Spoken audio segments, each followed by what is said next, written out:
Hey up lads and lasses, Damfi here again, bringing you another build guide. We have the Revenant today, so let's jump in and get to it.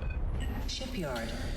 Okay, Captain first. We're running the Mercenary Captain Baron. I quite like Baron on here because his passive's really good. There is a chance to gain a 5% attack bonus and damage reduction when you are hit. This stacks, so it's an increase. I've seen 20% before, so 20% attack bonus, 20% damage reduction, which is really nice. I've heard it can potentially go higher as you get them ranked up, but I haven't got them maxed out yet.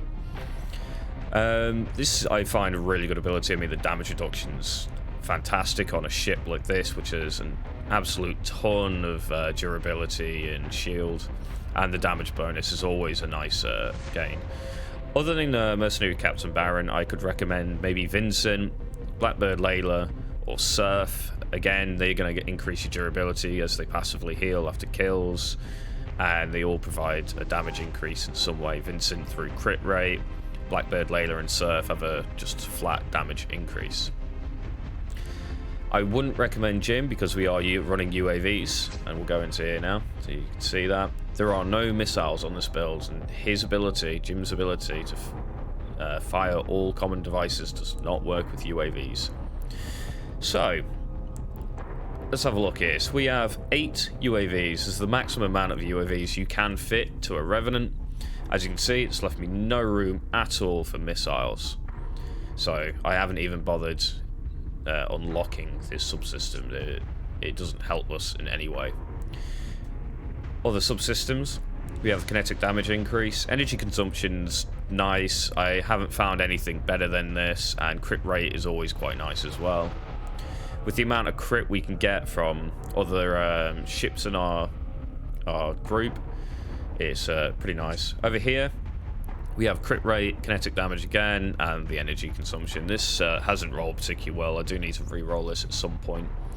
I actually don't need the kinetic energy damage because over on this side, I am running the Lunar Eclipse because this gives a chance to make electromagnetic resistance minus 15%. This stacks. This can potentially get higher, which is really nice. I mean, they got minus 30% electromagnetic resistances. These shadows are going to be dealing a lot of damage. They're all EM damage. My Legion, the dual DMG gun, is electromagnetic damage, so that's got increased damage. Even this laser, to an extent, has some EM damage on it. It's mostly thermal, but it increases the EM damage slightly as well, so it's quite nice there. Due to how UAVs work, this is why I run this laser on here, because once these UAVs are out, this laser is free to fire. It's not going to stop like on other ships the weapon's firing. Because it does this, I find the laser really useful. And we have the shield repair system. This is just a load of extra shield. Happens twice, you know, 64% extra shield at level 9. At level 10 it's going to be a little bit higher than that, but 64% extra shields just going to keep you alive a bit longer, keep you getting that, dishing out the damage. And this carrier, I haven't got these all sort of maxed out and in good positions. Well, they're in good positions, but they're not maxed out. So, you know, this is +3, +4, +4. This one's +4 as well. We could easily get a lot more damage out of this ship just by upgrading what we have on here. It would probably break 1 million once this is all upgraded to a decent level. Unfortunately, I'm roughly getting around 650, 700,000 damage at the current moment with it. But that's pretty good going, considering it is going to stay alive longer than probably most of my other ships. This has just got, you know, a ton more tank than anything else. Plugins.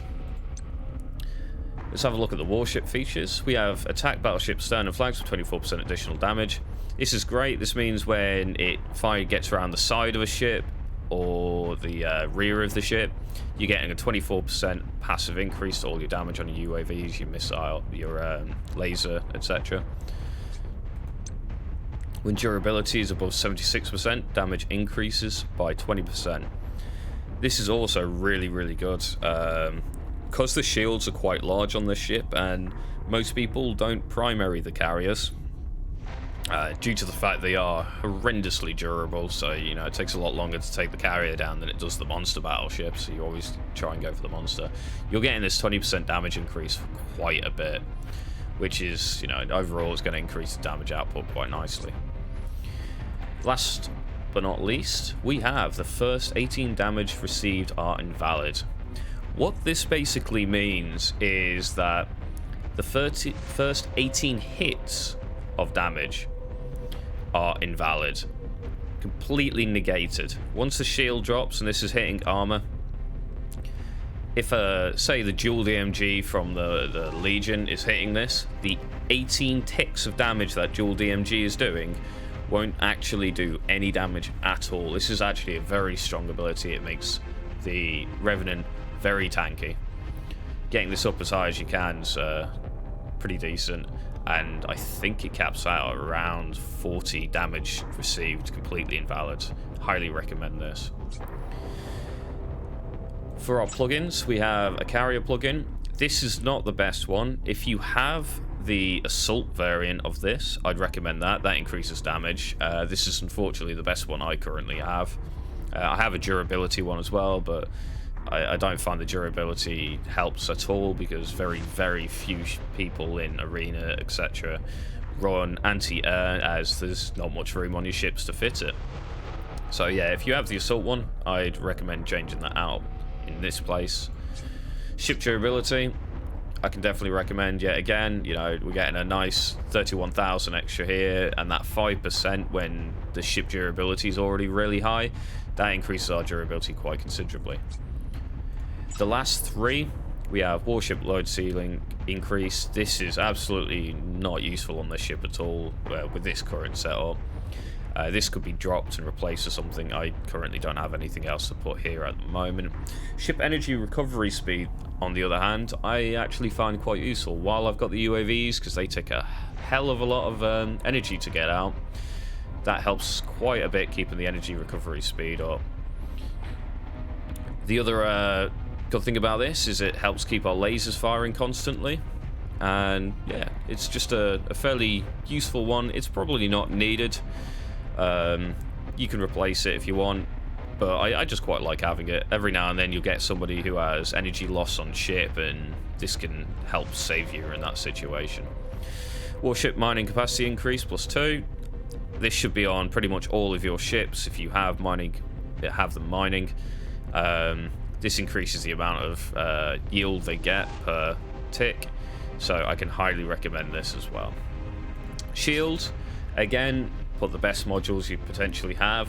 Try and meet these breakpoints. This ship has a lot of shield. If you get these breakpoints, it's just going to have an absolutely ridiculous amount of shield. I know there are carriers with higher shield capacity than this. I believe the Immortal being one of them. It's still worth going for, and this is why we also run that large shield repair unit module, due to the fact that, you know, 60% of 222,000 is quite a lot, so that's what I can recommend there. Reform wise, durability, kinetic energy resistance, and critical strike rate are what I am going for here. If you can get these maxed out first, and then you can probably take these thermal resistances and electromagnetic resistances, are probably a good way to go. We're not using missiles, so calibration rate is useless. It doesn't affect UAVs. Energy caps could be fairly useful, but durability is probably the strongest option out of all these reforms. I'd recommend that, followed by critical strike rate and then kinetic energy resistances. I pumped this up a little bit. I've noticed a lot of monsters within Arena, and this just helps out with that. So let's get into a trial, show you what this can do. You won't be able to see what the Mercenary Captain Baron's ability does, unfortunately, because this doesn't actually shoot you back. It's a bit of a shame. There should be an option, I think, where you could have it shoot back, you know, just to try and get the stacks of his energy up. There's a Lunar Eclipse's ability, -15 resistance. Just as the laser hits, we're getting a little bit extra damage there. It's not much, but it's enough. And obviously we have the shadows on here as well, so they're going to get the benefit of this. As you can see, it stays up fairly regularly. other than that, there's not much to say. Should break around the 700,000 mark with these modules, these UAVs not being close to max. We could probably see 1 million cumulative damage, maybe a bit more. Again, in a fleet, you're going to see a lot more. Fleets are set up, so you know, well, my fleet is set up, so it buffs each other a little bit. But there you go, just about 700,000 in 1 minute. Anyway, guys, hope you enjoyed this video. Like, comment, and subscribe helps the channel out. And yeah, drop a comment. Let me know what you want to see. If I've got it, I'll try and get a video out to you guys. And that's it for now. Catch you guys next time.